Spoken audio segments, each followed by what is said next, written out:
মেলায় গিয়ে এত ট্যালেন্ট দেখতে পারবো আমি ভাবতে পারিনি। তো হ্যালো বন্ধুরা, কেমন আছো সবাই? আশা করি ভালো আছো।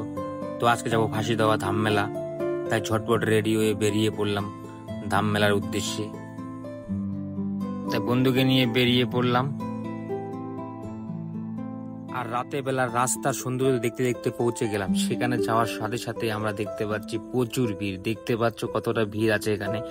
আর রাস্তার সাইডে এক বোন দেখো কত সুন্দর ট্যালেন্ট দেখাচ্ছে, দেখতে পাচ্ছ। তার জন্য একটা লাইক তো হবেই নাকি। সেখান থেকে চলে আসি আমরা ভেতরে। ভেতরে দেখতে পাচ্ছ কত বড় নাগরদোলা, আর তার সাইডে দেখতে পাচ্ছ আমার দাদার ট্যালেন্ট। আর এই দাদার ট্যালেন্ট দেখার জন্য কত লোকের ভিড়। আর এত ভিড় যে সেখানে রাস্তার অবস্থাটাই খারাপ হয়ে গেছে লোক দাঁড়িয়ে থাকতে থাকতে। আর সেখান থেকে কোনো মতো বেরিয়ে আমরা চলে আসি একটা ছোট্ট রেস্টুরেন্টে। সেখানে শর্টকাটে মেরে দিলাম চাউমিন। আর রাত অনেক হয়ে গেছে তাই আমরা বেরিয়ে পড়লাম। সেখান থেকে বেরিয়ে বন্ধুকে রেখে আমিও চলে আসি বাড়িতে। আর ভিডিওটা ভালো লাগলে লাইক কমেন্ট তার সাথে ফলো করে দিও।